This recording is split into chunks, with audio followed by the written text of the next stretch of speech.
어느 가을날 지방 소도시의 한 병원 복도에는 쌀쌀한 바람이 불어왔습니다. 71세의 박순애 씨는 하얀 병원 침대에 누워 천장을 바라보고 있었죠. 평생을 식당 일로 허리 휘어가며 살아온 그녀는 이제 스스로 일어서는 것조차 힘들었습니다. 간호사가 조심스럽게 다가와 청구서 한 장을 건넸을 때 순애 씨의 손은 미세하게 떨렸습니다. 보호자분, 이번 달 병원비가 또 밀렸습니다. 더 이상은 어렵습니다. 그 말은 마치 사형 선고처럼 차갑게 가슴을 파고들었죠. 순애 씨는 떨리는 손으로 휴대폰을 집어들었습니다. 화면에는 아들 민수의 번호가 떠올랐고 그녀는 한참을 망설이다가 통화 버튼을 눌렀습니다. 하지만 순애 씨는 아직 몰랐습니다. 이 전화 한 통이 자신의 남은 생을 완전히 뒤바꿔 놓을 거라는 사실을요. 그리고 가족이라는 이름 뒤에 숨겨진 냉혹한 현실을 마주하게 될 거라는 사실을 말이죠. 안녕하세요. 오늘 제가 들려드릴 이야기는 한 어머니의 마지막 날들에 관한 것입니다.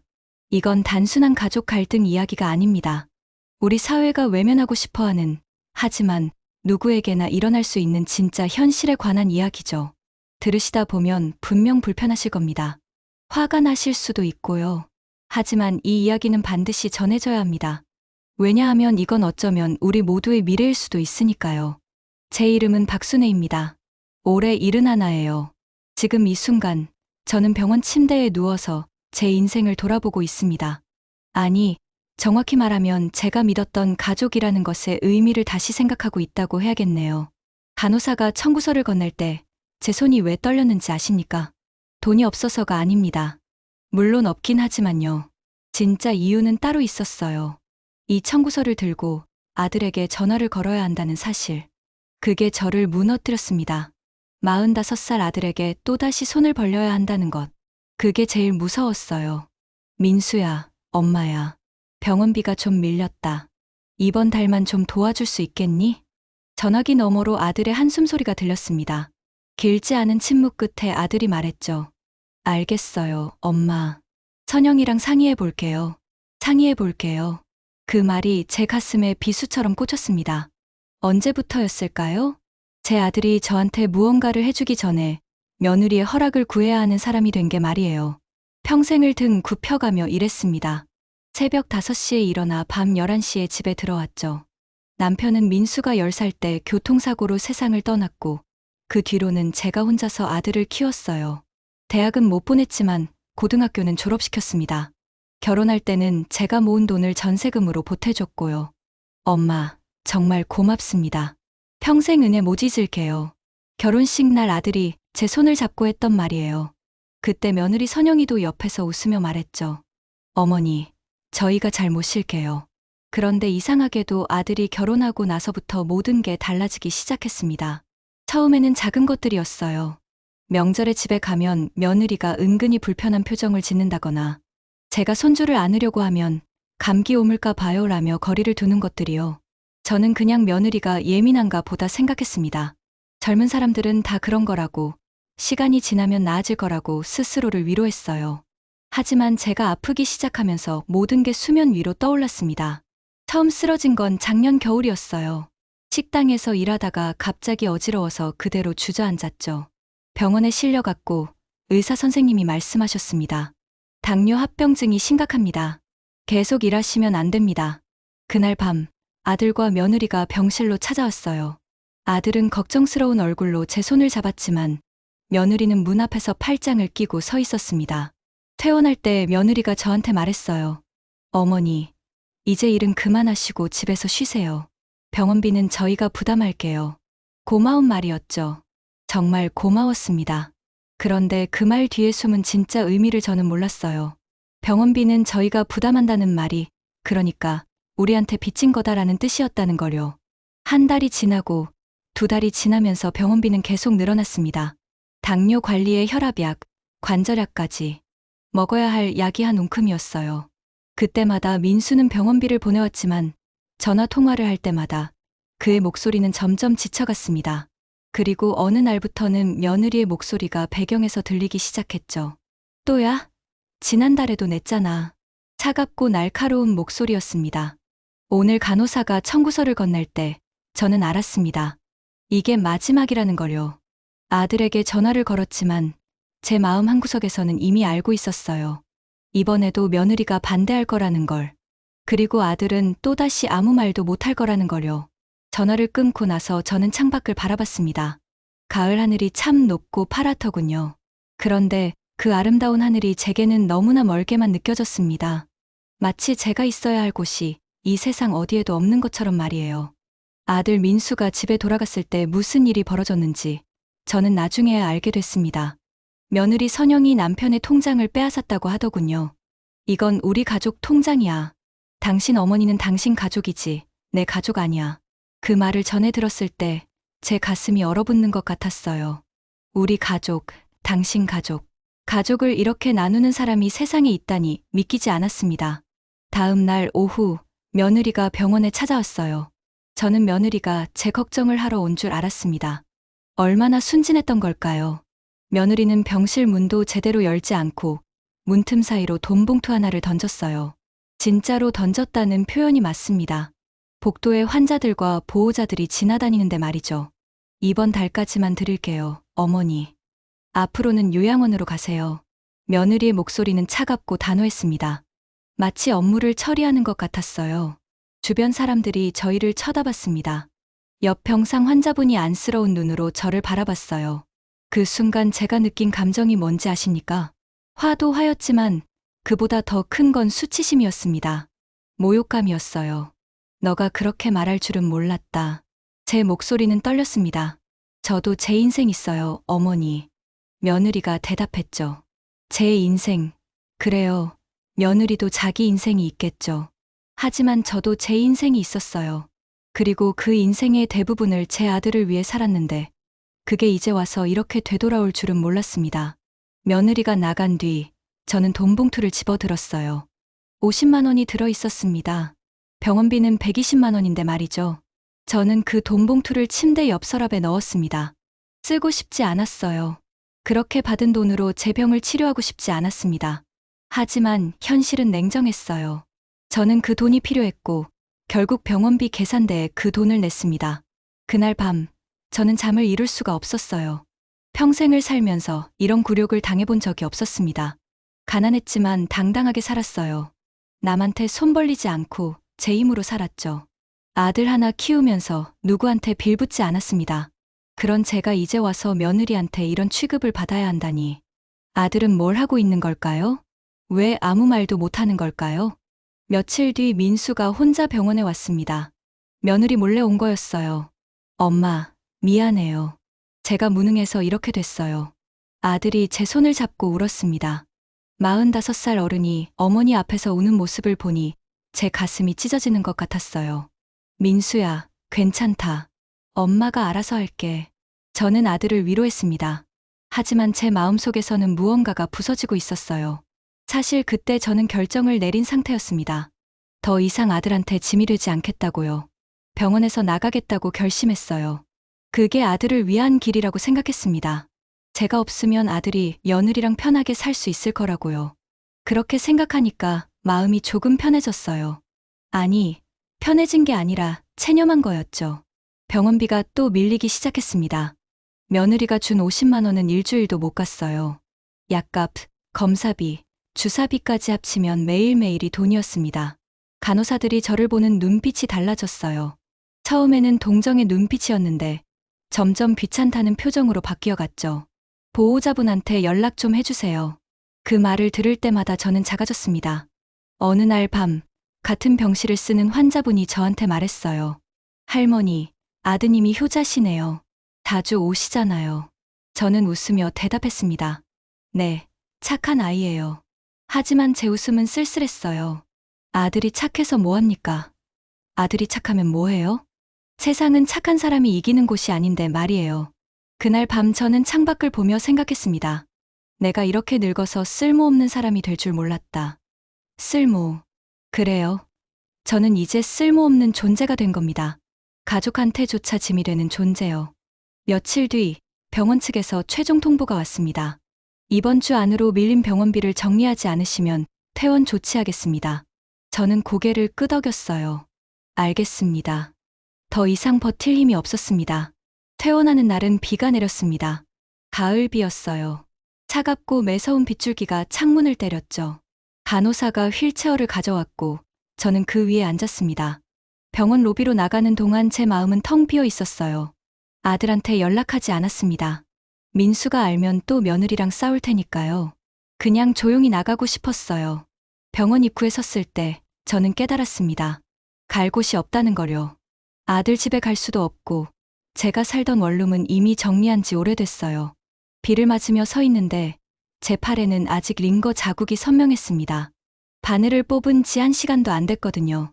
택시를 타려고 했는데 지갑을 열어보니 10,000원밖에 없었어요. 아들이 준 마지막 용돈이었죠. 이 돈으로는 택시는커녕 버스도 제대로 탈 수 없었습니다. 저는 그냥 걷기 시작했어요. 어디로 가는지도 모르고 그냥 발이 가는 대로요. 비에 젖으면서 걸었습니다. 한 걸음, 한 걸음이 무거웠어요. 얼마나 걸었을까요? 다리에 힘이 풀리면서 버스 정류장에 주저앉고 말았습니다. 의식이 흐려졌어요. 주변이 빙글빙글 돌았죠. 아, 이렇게 끝나는구나. 그런 생각이 들었습니다. 비를 맞으며 정류장 벤치에 쓰러진 노인. 그게 제 마지막 모습이 될 거라고 생각했어요. 그때 누군가 저를 흔들었습니다. 순애 씨, 순애 씨. 눈을 뜨니 김도연 씨가 우산을 받쳐들고 제 앞에 서 있었어요. 도연 씨는 제가 살던 동네의 이웃이었습니다. 남편이 돌아가신 후에 가끔 반찬을 갖다 주시던 분이었죠. 이게 무슨 짓이에요? 순애 씨, 병원에서 나오면 안 되잖아요. 도연 씨가 다급하게 말했습니다. 민수한테 연락해야 해요. 아니에요, 도연 씨. 민수한테 짐 되고 싶지 않아요. 그 애도 힘들어요. 제 목소리는 떨렸습니다. 도연 씨는 저를 자기 차에 태웠어요. 그리고 자기 집으로 데려갔습니다. 여기서 쉬세요. 제가 방 하나 비워뒀으니까요. 도연 씨의 집은 작았지만 따뜻했어요. 오랜만에 느껴보는 온기였죠. 그날 밤, 도연 씨가 약을 챙겨주셨어요. 제가 병원에서 처방받은 약 리스트를 보고 약국에 가서 사온 거였습니다. 이거 드시고 푹 쉬세요. 내일 아침에 죽 끓여드릴게요. 도연 씨의 눈빛에는 진심 어린 걱정이 담겨 있었어요. 그 눈빛을 보는 순간 제 눈에서 눈물이 흘렀습니다. 도연 씨, 고마워요. 정말 고마워요. 뭐려? 이런 게 이웃 아니겠어요? 도연 씨가 웃으며 말했습니다. 하지만 저는 알고 있었어요. 세상에 이런 이웃이 얼마나 드문지를요. 심지어 제 친아들보다 더 저를 챙겨주는 이웃이 얼마나 귀한 사람인지를요. 그날 밤, 저는 도연 씨 집 작은 방에 누워서 천장을 바라봤습니다. 빗소리가 창문을 두드렸어요. 제 인생이 주마등처럼 스쳐 지나갔습니다. 20살의 민수 아버지를 만났고 25세 민수를 낳았죠. 35세 남편을 잃었고 그 뒤로 20년을 혼자서 아들을 키웠어요. 그리고 지금 71. 이게 제가 평생을 살아온 대가란 말입니까? 아들을 위해 모든 걸 희생했는데 이제 저는 아들한테 짐이 됐어요. 며느리한테는 귀찮은 존재가 됐고요. 가족이라는 이름이 이렇게 허무한 것인지 이제야 깨달았습니다. 피를 나눴다고 해서 다 가족이 아니더군요. 마음을 나눠야 가족인데 저희는 언제부터 마음이 갈라진 걸까요? 도연 씨는 제게 말했어요. 순애 씨, 여기서 푹 쉬세요. 제가 있으니까 걱정 마시고요. 그 말이 얼마나 위로가 됐는지 모릅니다. 하지만 동시에 제 마음은 더 아팠어요. 왜 제 아들이 이 말을 해주지 못하는 걸까요? 왜 제 며느리는 이런 마음을 가지지 못한 걸까요? 며칠 동안 저는 도연 씨 집에서 지냈습니다. 약을 먹고 죽을 먹고 조금씩 기력을 회복했어요. 하지만 제 마음은 회복되지 않았습니다. 오히려 시간이 갈수록 더 깊은 절망에 빠졌죠. 거울을 보니 제 얼굴이 너무 초췌했어요. 눈은 푹 꺼졌고 뺨은 함몰됐고 입술은 바짝 말라 있었습니다. 이게 나인가 싶었어요. 도연 씨가 물었습니다. 민수한테 연락 안 하시려고요? 아니요. 그냥 이대로 있고 싶어요. 저는 대답했죠. 사실은 연락하고 싶었어요. 아들 목소리가 듣고 싶었고 손주 얼굴이 보고 싶었습니다. 하지만 제가 연락하면 또다시 아들이 며느리랑 싸울 게 뻔했어요. 그래서 참았습니다. 그냥 조용히 이대로 사라지는 게 나을 거라고 생각했습니다. 제가 도연 씨 집에서 물 한 모금으로 약을 삼키고 있을 때 며느리 선영이는 SNS에 가족 사진을 올리고 있었습니다. 나중에 손주 지은이한테 들은 이야기예요. 행복한 3인 가족의 주말. 그런 글과 함께 놀이공원에서 찍은 사진을 올렸다고 하더군요. 웃고 있는 가족의 모습, 아무 문제 없는 것처럼 행복해 보이는 그 사진 속에 저는 없었습니다. 선영이는 보험 설계사예요. 사람들한테 미래를 준비하라고, 가족을 위해 보험을 들어야 한다고 설득하는 일을 하죠. 그런 사람이 정작 자기 시어머니는 병원에서 쫓아냈습니다. 아이러니하지 않습니까? 남의 가족은 걱정하면서 자기 가족은 버린 거예요. SNS 댓글에는 부러워하는 사람들이 많았다고 해요. 보기 좋네요. 행복하세요. 가족이 최고죠. 그런 댓글들을 보면서 선영이는 뿌듯했을 겁니다. 자기가 좋은 엄마이고 좋은 아내라고 느꼈겠죠. 하지만 그 뒤에 숨겨진 진실은 아무도 몰랐습니다. 그 가족의 어머니가 남의 집에서 물로 약을 삼키고 있다는 사실을요. 그날 저녁 손주 지은이가 엄마한테 물었다고 해요. 엄마, 할머니는 왜 안 보여? 할머니는 지금 쉬고 계셔. 선영이가 대답했죠. 쉬고 있다. 맞아요. 저는 쉬고 있었습니다.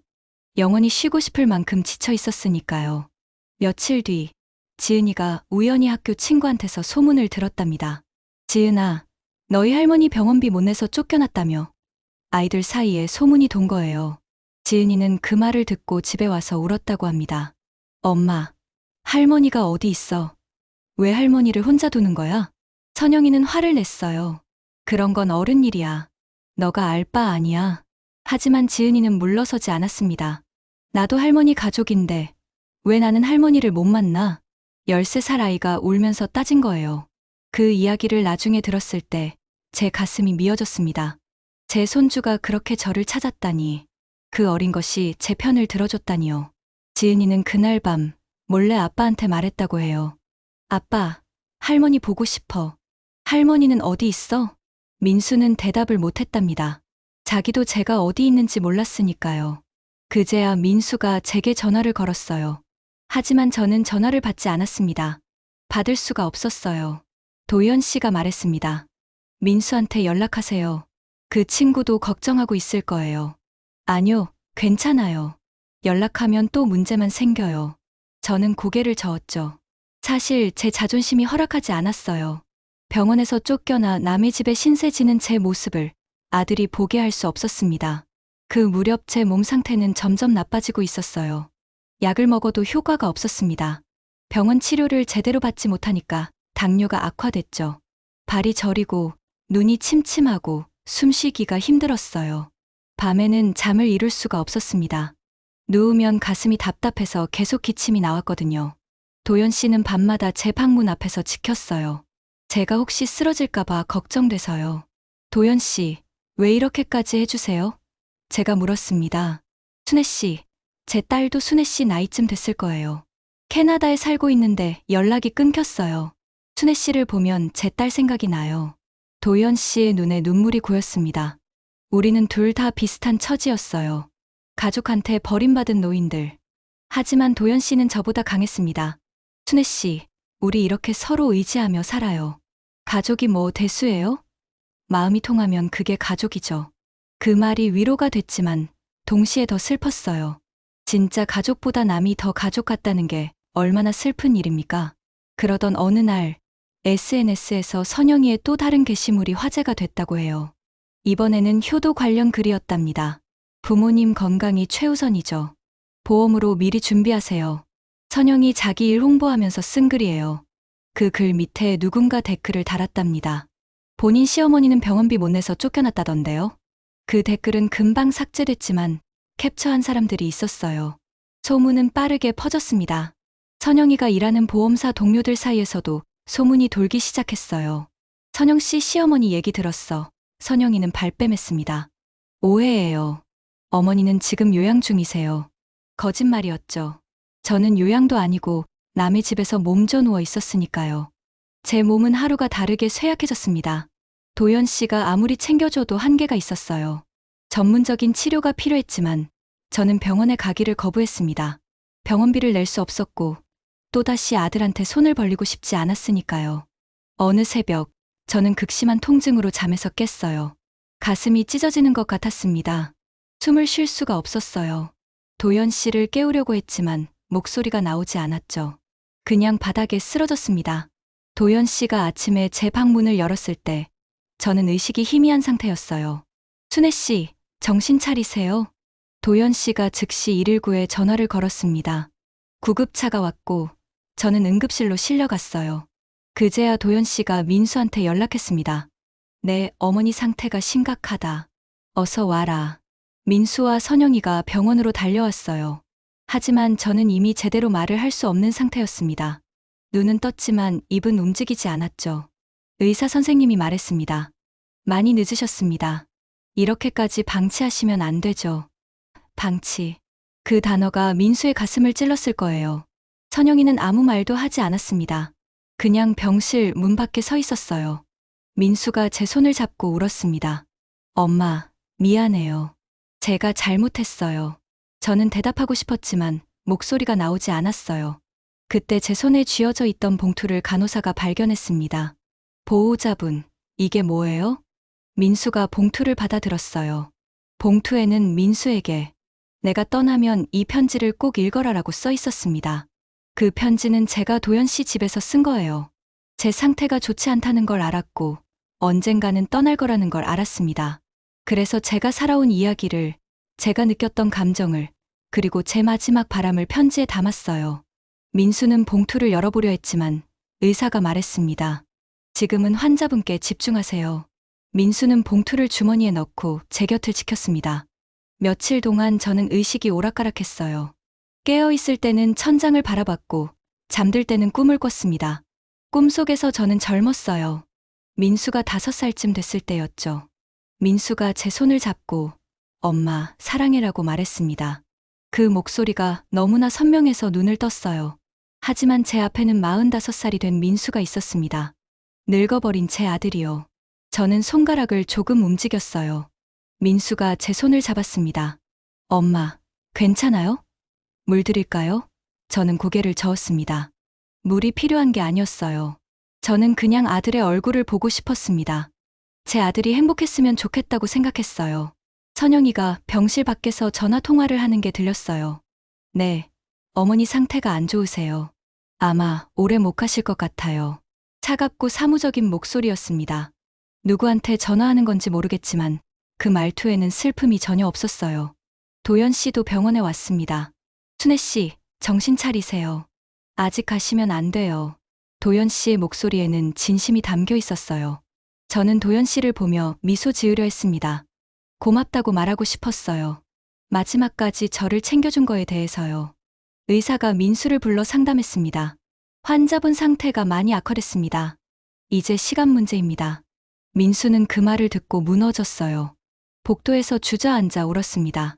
선영이가 남편을 일으켰지만 위로의 말은 하지 않았어요. 그날 밤, 저는 조금 정신이 돌아왔어요. 민수를 불렀습니다. 민수야. 네, 엄마. 민수가 제 손을 꼭 잡았습니다. 편지.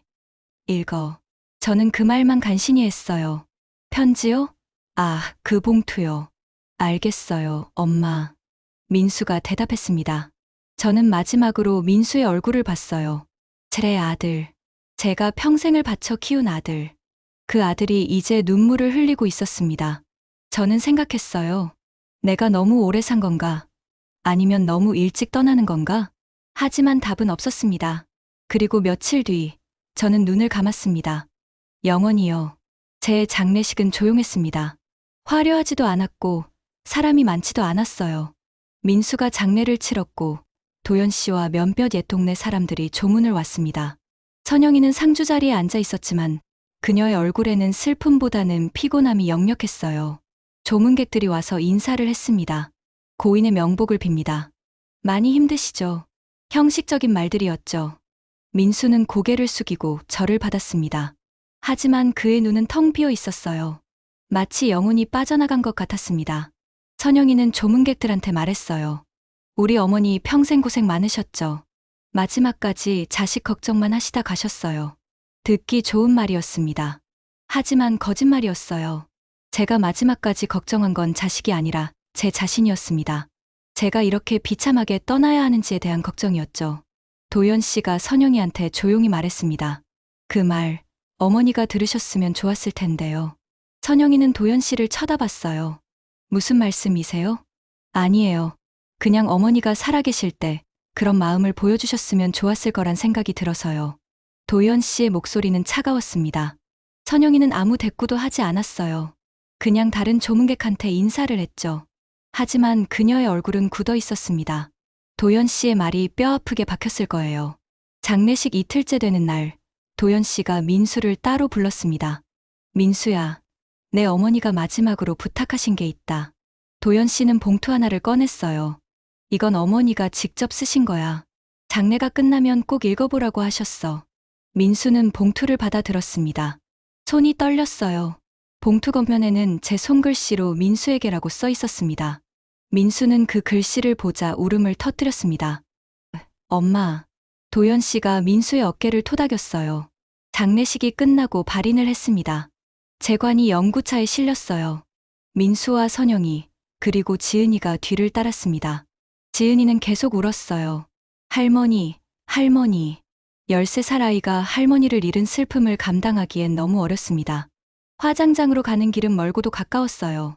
민수는 창밖을 보며 생각했을 겁니다. 엄마가 이 길을 가시는구나. 다시는 볼 수 없는 길을. 선영이는 휴대폰을 보고 있었어요. 장례식장에서 받은 조의금을 정리하고 있었습니다.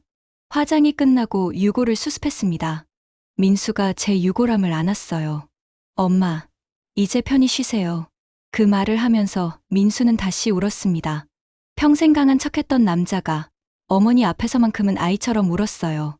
납골당에 유골을 모셨습니다. 작은 칸 하나에 제 이름이 새겨졌어요. 박순애, 1954년생, 2025년 사망. 그게 제 인생의 요약이었습니다. 71해를 살았지만 남은 건 이름 석 자뿐이었죠. 돌아오는 길에 지은이가 물었습니다. 아빠, 할머니는 천국에 가셨어? 그럼 할머니는 천국에서 편히 쉬고 계실 거야. 민수가 대답했어요. 하지만 그의 목소리에는 확신이 없었습니다.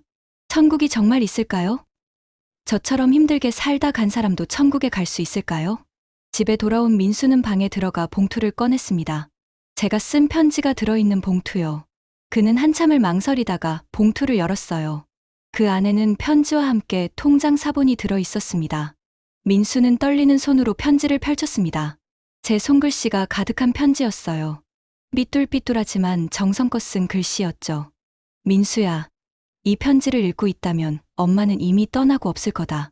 먼저 미안하다는 말을 하고 싶구나. 너가 힘들 때 엄마가 더 큰 짐이 돼서 미안해. 너의 인생에 방해가 돼서 미안하고. 민수의 눈에서 눈물이 떨어졌습니다. 종이 위에 눈물 자국이 번졌어요. 사실 엄마한테 숨긴 게 하나 있다. 엄마 이름으로 된 예금이 하나 있었어. 많은 돈은 아니지만 너가 어렸을 때부터 조금씩 모아둔 거란다. 원래는 너 결혼 자금으로 쓰려고 했는데 너가 먼저 결혼해버렸지. 편지를 읽던 민수가 통장 사본을 봤어요. 예금액은 2천만 원이었습니다. 제가 평생 모은 돈이었죠. 식당에서 일하면서 설거지하면서 청소하면서 한 푼 두 푼 모은 돈이었어요. 이 돈은 지은이한테 주렴. 내 딸, 우리 손주 말이야. 그 아이가 크면서 돈 때문에 꿈을 포기하는 일이 없었으면 좋겠구나. 학원비든 대학 등록금이든 뭐든 쓸 수 있게 해줘. 엄마가 너에게 해주지 못한 걸 지은이한테는 해주고 싶어서야. 민수는 편지를 읽으면서 몸이 떨렸어요. 어머니가 그렇게 힘들게 사시면서도 손주를 위해 돈을 모아뒀다니. 병원비조차 제대로 못 내시면서 말이죠. 그리고 며느리 선영이한테 전하고 싶은 말이 있다. 선영아, 너한테 미운 정도 고운 정도 없다. 엄마는 그냥 너가 인간이길 바랄 뿐이야. 돈이 전부가 아니란 걸 언젠가 깨달았으면 좋겠구나. 가족이란 건 계산기로 재는 게 아니야. 마음으로 느끼는 거란다. 민수가 거실로 나갔어요. 선영이가 소파에 앉아 TV를 보고 있었습니다. 이거 읽어봐. 민수가 편지를 건넸습니다. 선영이가 편지를 받아 읽기 시작했어요.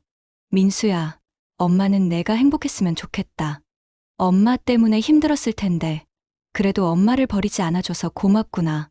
넌 착한 아들이야. 너무 착해서 걱정일 정도야. 세상은 착한 사람이 이기는 곳이 아니란다. 하지만 그래도 착하게 살아다오. 그게 사람이 사람다운 이유니까. 선영이의 얼굴이 굳어갔습니다. 편지를 다 읽고 나서 그녀는 아무 말도 하지 않았어요. 민수가 물었습니다. 당신, 이거 읽고도 아무렇지 않아? 뭐가? 어머니가 돈을 모아뒀다니 다행이네. 그래야 우리 부담도 덜지. 선영이가 대답했습니다. 그 순간 민수가 폭발했어요. 당신, 정말 사람이야? 계산기야? 민수가 소리쳤습니다. 어머니가 돌아가셨는데, 어머니가 평생 모은 돈을 손주한테 주신다는데, 당신은 그게 다행이라고? 부담이 덜어서 다행이라고? 선영이가 놀라서 민수를 봤어요. 남편이 이렇게 화내는 걸 처음 봤거든요. 당신이 뭘 알아? 나도 힘들었어. 시어머니 병원비 내느라 우리 애 학원비도 줄였다고. 선영이도 소리쳤습니다. 학원비하고 사람 목숨이 같아? 당신 정말 미쳤어. 민수가 벽을 쳤습니다. 주먹에서 피가 났지만 아픈 줄도 몰랐어요. 어머니가 병원에서 쫓겨났을 때 당신이 뭐라고 했는지 알아? 요양원으로 가세요라고 했잖아. 그게 사람이 할 말이야. 지은이가 방에서 나왔습니다. 엄마, 아빠, 왜 싸워? 아이가 울먹이며 물었어요. 민수가 딸을 안았습니다. 지은아, 미안해. 아빠가 잘못했어. 할머니 때문에 싸우는 거야? 지은이가 물었습니다. 아니야, 지은아. 할머니는 너를 사랑하셨어. 너한테 돈도 남겨주셨어. 민수가 말했습니다. 나는 돈보다 할머니가 좋았는데. 지은이가 울면서 말했어요. 그 말에 선영이의 얼굴이 창백해졌습니다. 그날 밤, 민수는 혼자 편지를 다시 읽었어요. 어머니의 마지막 말들을 곱씹었습니다. 언젠가 내가 진짜 가족의 의미를 알게 되길 바란다. 진짜 가족. 민수는 이제야 깨달았어요. 진짜 가족은 피가 아니라 마음으로 이어진다는 걸요. 몇 달이 지났습니다. 제가 떠나고 나서 민수의 삶은 완전히 바뀌었어요. 그는 더 이상 예전의 유약한 민수가 아니었습니다. 어머니의 죽음이 그를 깨웠죠. 어느 날, 선영이가 일하는 보험회사에 익명의 제보가 들어왔습니다. 직원 이선영, 노인 대상 보험 사기 연루 의혹. 회사는 즉시 내부 조사를 시작했어요. 선영이가 노인들한테 불필요한 보험을 과도하게 판매하고 수수료를 챙긴 정황이 드러났습니다. 선영이는 패닉에 빠졌어요. 누가 이런 제보를 한 거야? 하지만 아무도 대답해주지 않았습니다. 조사가 깊어질수록 더 많은 문제들이 터져 나왔어요. 허위 설명, 약관 누락, 강압 판매. 선영이의 영업 방식은 문제투성이었습니다. 결국 선영이는 해고됐어요. 보험사에서 쫓겨난 것도 모자라 금융감독원에서 제재를 받았습니다. 향후 5년간 금융업 종사 금지. 선영이의 커리어는 완전히 무너졌죠. 집으로 돌아온 선영이는 민수한테 물었습니다. 당신이 한 거야? 당신이 제보한 거지? 눈에는 눈물과 분노가 섞여 있었어요. 민수는 고개를 저었습니다. 아니야. 나는 아무것도 안 했어. 그럼 누가 나를 이렇게 만든 거야? 선영이가 소리쳤습니다. 세상이 한 거야. 민수가 조용히 말했습니다. 당신이 그동안 쌓아온 업보가 돌아온 거지. 언젠가는 갚아야 할 빚이었어. 무슨 빚? 나는 잘못한 게 없어. 선영이가 부인했습니다. 어머니한테 한 짓도 잘못이 아니야? 병원에서 쫓아낸 것도, 요양원 가라고 한 것도. 민수의 목소리는 차가웠어요. 그건 우리가 힘들어서. 선영이가 변명했습니다. 힘들면 사람 버려도 돼. 가족을 버려도 돼. 민수가 물었습니다. 선영이는 대답할 수 없었어요. 그녀도 알고 있었습니다. 자기가 잘못했다는 걸요. 그날 이후로 선영이의 삶은 무너졌습니다. 일자리를 잃고 친구들한테 외면당하고 동네에서 소문이 났어요. 저 집 며느리, 시어머니 병원비도 안 냈대. 그래서 시어머니 돌아가셨대. 사람들의 수근거림이 선영이를 짓눌렀습니다. 선영이는 우울증에 빠졌어요. 하루 종일 집에 틀어박혀 있었습니다. 거울을 보면 자기 자신이 싫었어요. 내가 왜 이렇게 됐지? 내가 뭘 잘못한 거지? 하지만 답은 이미 알고 있었습니다. 자기가 사람을 사람으로 대하지 않았다는 걸요. 민수는 매주 어머니 산소를 찾았습니다. 지은이를 데리고 가서 제 무덤 앞에 앉았어요. 엄마, 나 이제야 알았어요. 가족이 뭔지, 사람이 뭔지. 민수가 말했습니다. 할머니, 저도 이제 알았어요. 할머니가 얼마나 좋은 분이셨는지. 지은이가 꽃을 올리며 말했어요. 바람이 불었습니다. 마치 제가 대답하는 것 같았어요. 그래, 늦었지만 깨달아서 다행이다. 이제라도 제대로 살아라.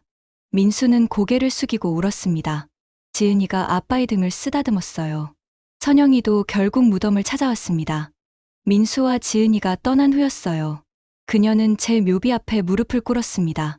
어머니, 제가 잘못했어요. 정말 잘못했어요. 선영이가 울며 말했습니다. 용서해 주세요. 제가 미쳤었어요. 제가 사람이 아니었어요. 하지만 용서는 없었습니다.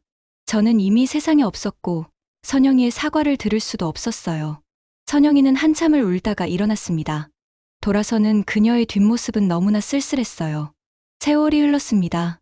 지은이는 제가 남긴 돈으로 원하는 공부를 했어요. 의사가 되고 싶다는 꿈을 이뤘습니다. 그리고 노인 환자들을 특별히 잘 돌봤어요. 할머니가 있었으면 이렇게 대해드렸을 텐데. 그렇게 생각하면서요. 민수는 더 이상 유약하지 않았습니다. 아내한테도 세상한테도 당당했어요. 어머니의 죽음이 그를 강하게 만들었죠. 그는 다른 사람들한테 말했습니다. 부모님을 잘 모시세요. 후회는 항상 늦게 옵니다. 선영이는 작은 식당에서 설거지 일을 시작했어요. 과거의 화려한 삶은 사라졌지만 그녀는 조금씩 사람다워지고 있었습니다. 일하면서 만난 노인 손님들한테 친절하게 대했어요. 속죄하는 마음으로요. 어느 날 선영이가 식당 주방에서 일하다가 손을 베었습니다. 피가 흘렀어요. 그녀는 손을 보며 생각했습니다. 아, 나도 피가 나는구나. 나도 사람이었구나. 그제야 깨달았어요. 시어머니도 자기와 똑같은 사람이었다는 걸요. 그날 밤 선영이는 제 영정사진 앞에 앉았습니다. 민수가 거실에 모셔둔 사진이었어요. 어머니, 제가 너무 늦게 깨달았어요. 용서받을 수 없다는 거 알아요. 그래도 말하고 싶었어요. 정말 죄송하다고. 선영이의 눈에서 눈물이 흘렀습니다. 저는 지금 어디에 있을까요? 천국일까요? 아니면 다른 곳일까요? 잘 모르겠습니다. 하지만 한 가지는 확실해요. 제 삶이 헛되지 않았다는 것. 제 죽음이 누군가를 깨웠다는 것. 그것만으로도 제 인생은 의미가 있었습니다. 부모의 눈물 위에 세운 가정은 오래가지 않습니다. 돈으로는 병원비를 낼 수 있지만 마음으로는 죄값을 갚을 수 없습니다. 가족이란 이름 아래 숨은 이기심은 결국 자신을 파괴합니다. 오늘 이야기를 들으시면서 불편하셨나요? 화가 나셨나요? 슬프셨나요? 그렇다면 제 이야기는 성공한 겁니다. 여러분이 느낀 그 감정이 세상을 조금이라도 바꿀 수 있기를 바랍니다. 지금 부모님이 살아 계신다면 오늘 꼭 전화 한 통 하세요. 사랑합니다 라는 말 한마디면 됩니다. 그게 어렵다면 건강하세요 라고만 해도 좋아요. 후회는 항상 늦게 오니까요. 여기까지 들어주셔서 감사합니다.